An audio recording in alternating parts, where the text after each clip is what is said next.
Então, a gente volta aqui para a essência. O que importa você ocupar território se você, de repente, não pode sustentá-los, você amplia a sua frente. Quando Israel entrou no sul do Líbano em 1982, ela não conseguiu se manter lá dentro, criar um ambiente popular favorável, tinha gente aliada, mas não conseguiu ficar lá. Acabou se retirando em 2000, teve um impacto maior depois em 2006. Na tentativa dela de voltar, ela percebeu que não é possível. E agora o que ela fez? Bombardear o Hezbollah, terminar, entrar no Litani, tudo que ela falou em 1982, tentou repetir e não deu certo. Agora o Hezbollah sumiu. Hezbollah não é uma organização com um prédio de 2 andares, que você vai lá, ou um clube de futebol. É todo um senso popular.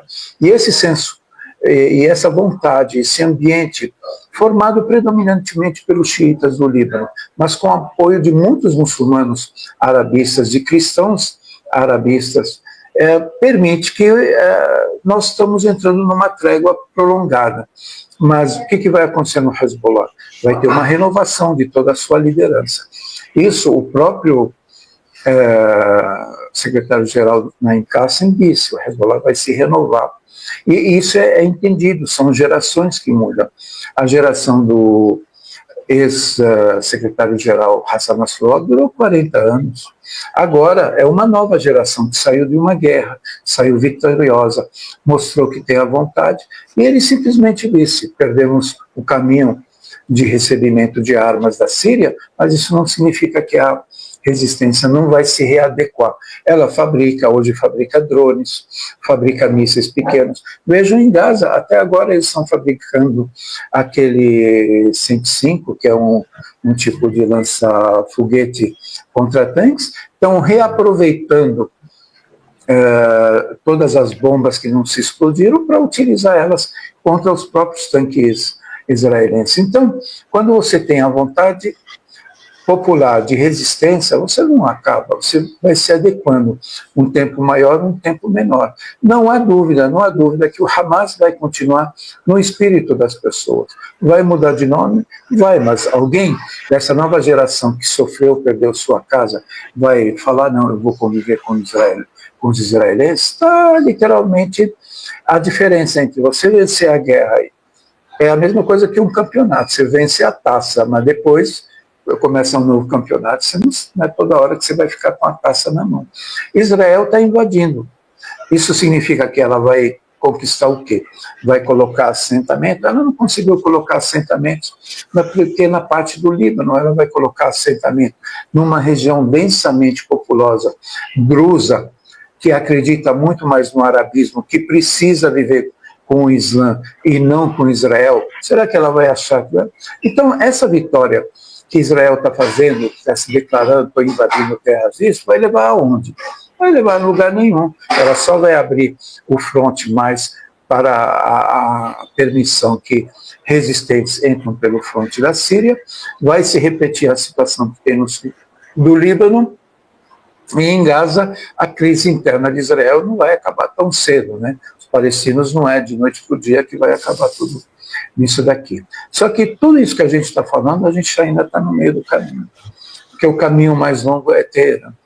E não há dúvida que o Netanyahu está tentando ganhar moral, que nem os israelenses estão eufóricos com essa vitória, pegou território, porque alguém traz problema para si mesmo, eles não conseguem resolver o problema das resistências.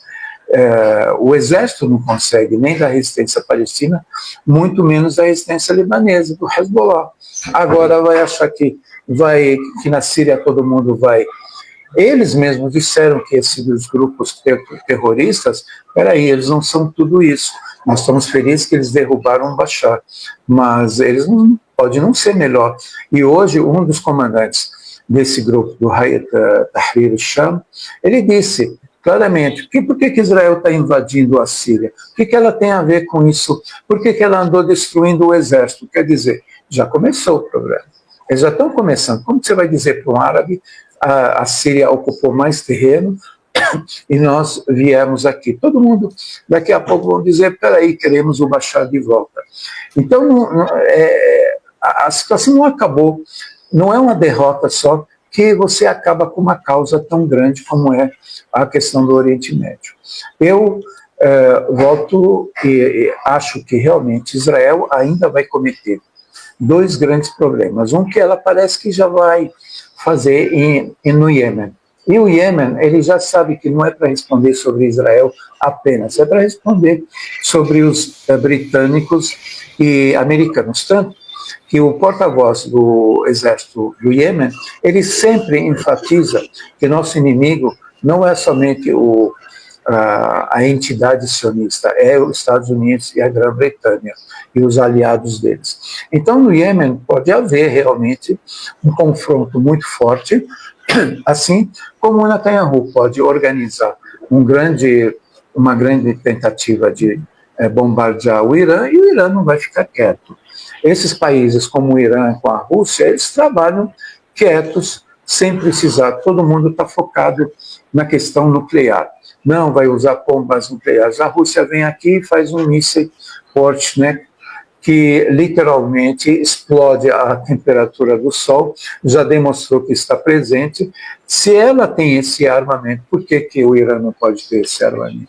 Por que todo mundo acha que o Irã só vai querer a bomba atômica? De repente não vai querer, de repente, mandar um míssil desse para Israel, e aí todo o Oriente Médio acaba modificando. E é isso que a gente está começando a perceber. Então, acabou o eixo da resistência? Não acabou o eixo da resistência. Enquanto tiver um cara resistindo contra os Estados Unidos e Israel e todo o imperialismo europeu e que quer se impor, o eixo não acaba. E como o próprio Naim Qassem disse, eles se adaptam, se adequam. Não é somente o caminho físico. Você acha que dentro da Síria, com uma fronteira tão grande, você não vai conseguir transferir armas? E isso ele foi mais longe, o Naim Qassem. Ele disse que talvez o próprio governo da Síria vai voltar a ajudá-los. E por quê? Eles são islâmicos, eles são muçulmanos.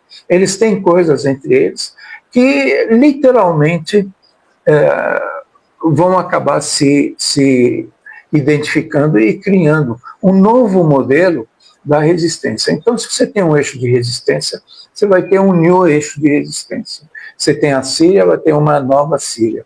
Você tem Israel, uma nova Israel que está tentando se expandir. É muito ativo todas essas mudanças. O que a gente pode ver? A gente tem que acompanhar passo a passo.